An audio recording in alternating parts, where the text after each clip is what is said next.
and wonderful name of our Lord and Savior, Jesus Christ.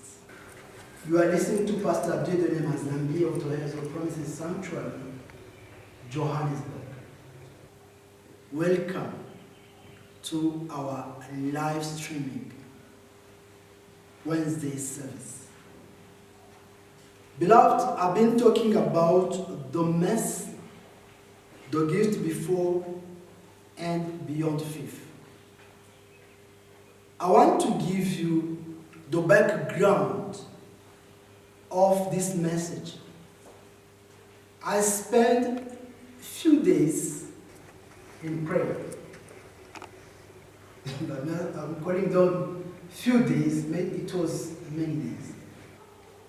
So after those days, I was expecting something big, a big revelation from God.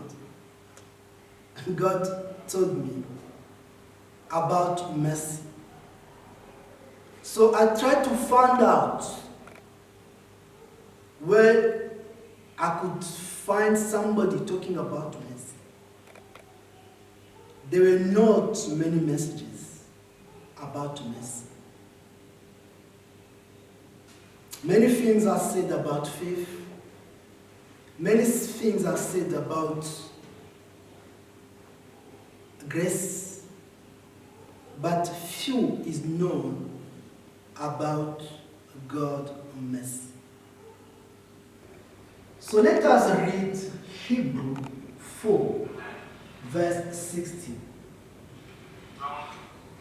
Let us therefore come boldly to the throne of grace, that we may obtain mercy and find grace to help in time of need. Boldly means with freedom, without reserve, openly, without fear. God is inviting us to come to Him to obtain mercy, to find grace in our times of need. Beloved, mercy, it's one of the attributes of God that has been discounted. Many people, they feel that mercy is for the weakling people, those who don't want to rise up to their full potential. Beloved, God sees mercy that a powerful force. And in Lamentations 3, verse 22, the Bible says, if it was not God's mercy, will be consumed. Most of us, if it was not God's mercy, we won't be alive. We are preserved by the mercy of God. That's why I'm telling you that mercy was there before faith. Before you could ever believe, mercy was there. And when your faith will fail, mercy will still be there. So mercy is a gift before and beyond faith. Many things that have happened in our lives were not necessarily the result of our great faith, but of God's mercy and God's grace. It takes humility to cry out to God for mercy. A self-righteous and self-sufficient person will have difficulty to go to God for mercy. Let us go to the book of Luke, chapter 18, there is a very interesting story. Luke 18, we're going to read from verse 9. He also spoke this parable to some who trusted in themselves that they were righteous and despised others. Two men went up to the temple to pray, a Pharisee and the other a tax collector. The Pharisee stood and prayed thus with himself: God, I thank you. I am not like other men, extortioners, unjust, adulterers, or even as this tax collector. I fast twice a week. I give tithes of all that I possess. And the tax collector, standing afar off, would not so much as raise his eyes to heaven, but he beat his breast, saying, God, be merciful to me, a sinner. I tell you, this man went down to his house justified rather than the other. For everyone who exalts himself will be humbled. He who humbles himself will be exalted. Ooh, a wonderful story. But let us start by a few definitions. Righteous means a right standing with God. To be justified means to be declared righteous. So there is a huge difference between thinking that you are right with God and God declaring you right. Through the sacrifice of Jesus Christ, by faith, you and me, we have been declared righteous. This is our position in Christ Jesus. But our daily walk must correspond to what God has declared about us. Beloved, it is the same with healing. It is the same with being made rich. There is a God side, but there is a human side. As long as you don't do what you are supposed to do, you are not going to live to the expectation God wants you to be in. So what is a Pharisee? Most of us, we do have this low esteem about Pharisees. But during the time of Jesus, Pharisees were very spiritual people. They were admired and respected in society. And because of their great knowledge of spiritual matter, they were feared by many. These people, they were disciplined in their spiritual duties, very committed to the service of God in the temple. This was the kind of a Christian anyone, any pastor would like to have in his church. But tax collectors, these were Jews used by Romans to collect money from the population. And usually, they will collect more than what they were supposed to collect. They were hated. They were despised because of their corruption. So now imagine the Pharisee and the tax collector before the God Almighty. And both of them, they are praying. The Pharisee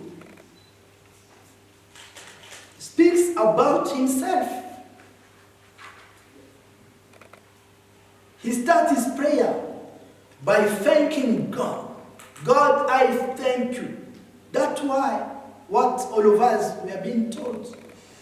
We should approach God with praise, with thanksgiving. He approached God with praise, with thanksgiving. I thank you.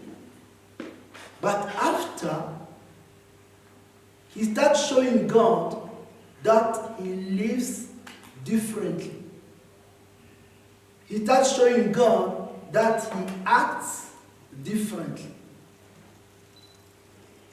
He said, I thank you that I am not like others. I am not an extortioner. I'm not unjust. I'm not an adulterer. I am not like this tax collector. After he starts saying what he does, I fast twice a week. I give tithes of all that I possess. So you see, he's trying to earn from God a response to his prayer according to what he is and what he is doing. I live a different life. I am committed to the work of God. I act differently.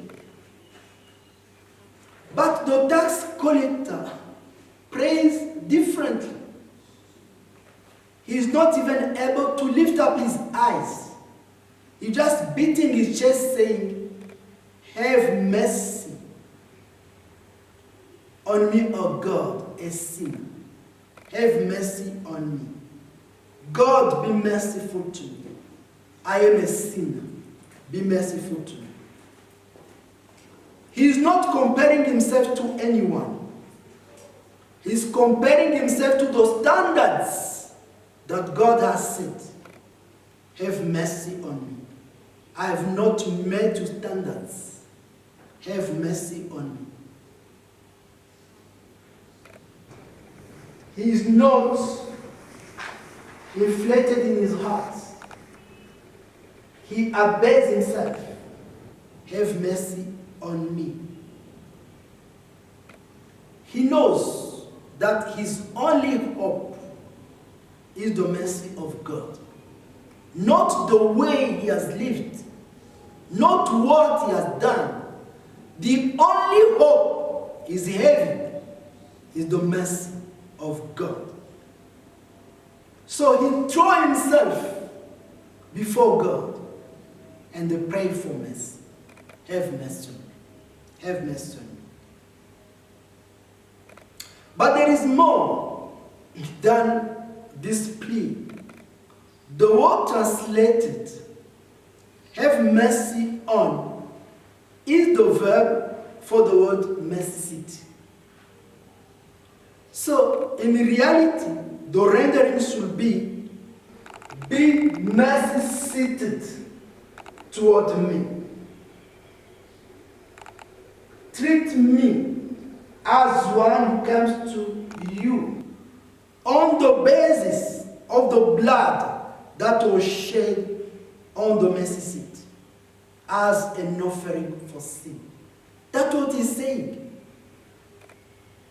Lord, I come to you on the basis of the blood that was shed on the mercy seat for an offering for sins.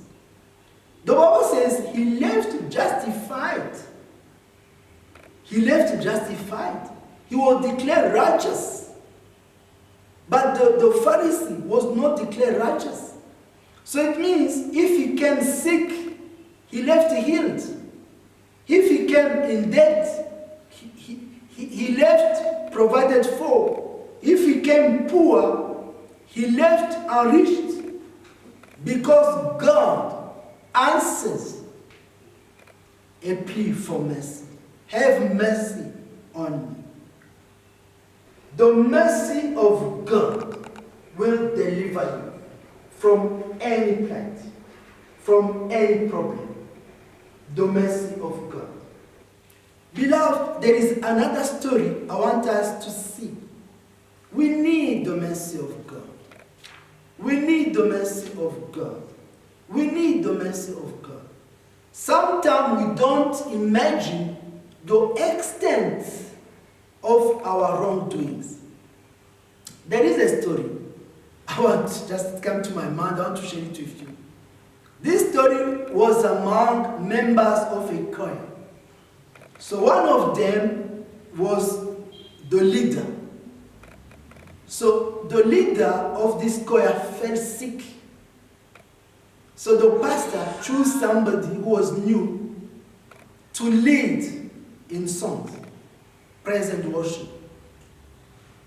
So when the leader of the choir came back, this person was asked again to lead when the friend was there. The third week again, the pastor asked this new one to lead. So the sister became very, very bitter. So they decided there was a project to buy a keyboard. So they gave money to the leader of the choir, the first one. So she had money in a bag, so they came for a rehearsal. After a few minutes, she said, "Oh, I had money, I can't see the money in my bag." So they said, "No, all of you are not leaving this place. We have to search your purses and your bags." So they start searching. And they found money in the bag of the second lady. So they decided to put her under discipline. She refused. She left the church. She left the congregation. She went back to the woods. She was completely lost. So many years after, the one who put money in a bag, she started feeling remorse. She came to the pastor and said, "No, actually it's me who put money in a bag because I wanted her to go through discipline. I wanted her to shame her in front of everybody because I was jealous." Can you imagine? So imagine, just because of a problem of a jealousy, what were the consequences for the other sister? So I want that to show you that sometimes we see our wrongdoings with a short sight. Whatever we do may have tremendous result on the lives of others. The Bible says in the book of Proverbs, "Cursed be anyone who leads a blind person astray."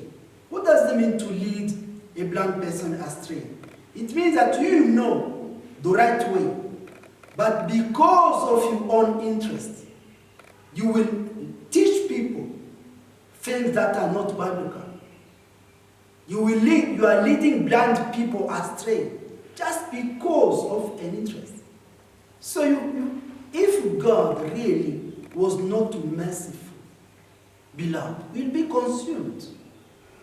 We do a lot of things that are not good in the eyes of God Almighty. We need to start seeing sin as it is, an offense to God, and see its consequences. So I'm reading in Matthew 15 from verse 22.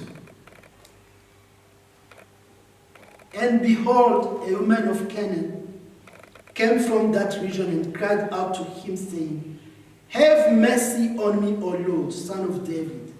My daughter is severely demon-possessed. But he answered her not a word. And his disciples came and urged him, saying, Send her away, for she cries out after us. But he answered and said, I was not sent except to the lost sheep of the house of Israel.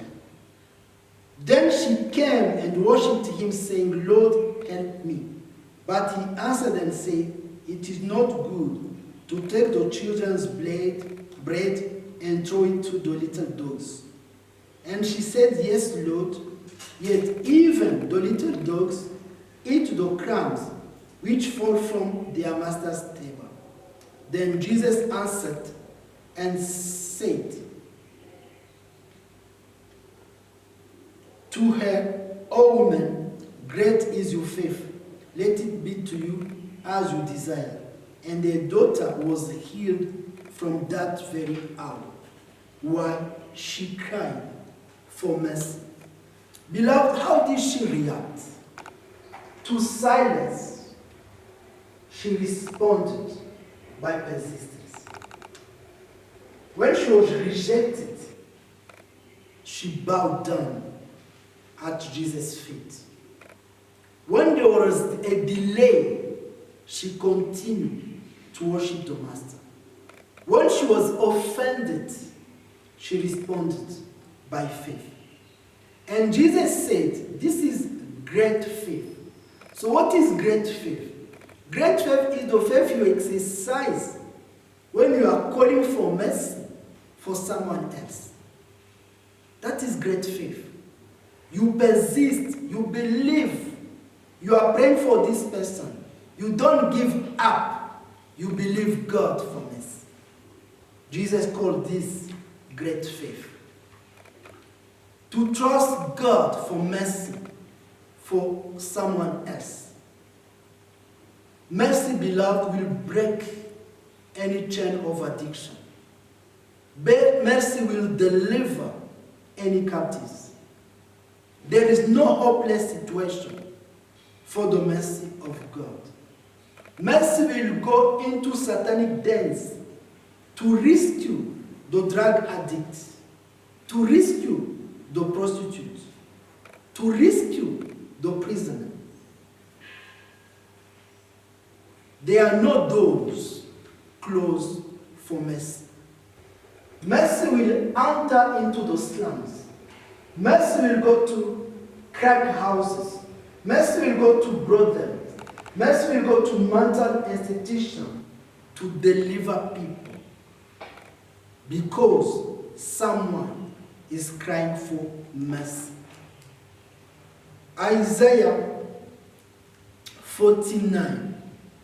Go with me to book of Isaiah 49, verse 23 to 26. Just the last part of verse 23. It says, Then you will know that I am the Lord, for they shall not be ashamed who wait for me. Shall the prey be taken from the mighty, or the captives of the righteous be delivered? But thus said the Lord, even the captives of the mighty shall be taken away. The prey of the terrible will be delivered. I will contend with him who contends with you. I will save you, children. I will feed those who oppress you with their own flesh. They shall be drunk with their own blood, as with sweet wine. All flesh shall know that I, the Lord, I am your Savior, your Redeemer, the mighty one of Jacob. God wants to deliver captives. God wants to deliver the oppressed. God wants to deliver. And God is looking for an intercessor. God is looking for someone who will cry to him for mercy. Ezekiel 22 verse 18, the Bible says, I sought for a man among them who would make a wall and stand in the gate before me on the behalf of the land, that I should not destroy, but I found no one.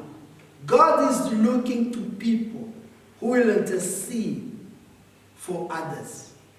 Beloved, there are these things. The devil wants you to focus on yourself. You see, somebody made a scale of human needs. There is what they call basic needs. Need for food, for water, for warmth, for rest. Need for security, need for safety. These are basic needs for everyone. The devil wants to keep us at that level. Then what they call psychological needs. The need of belonging, esteem. But God wants to put us higher. Self-fulfillment need. It means that all our needs, beloved, are met in Christ. So we can intercede for other people.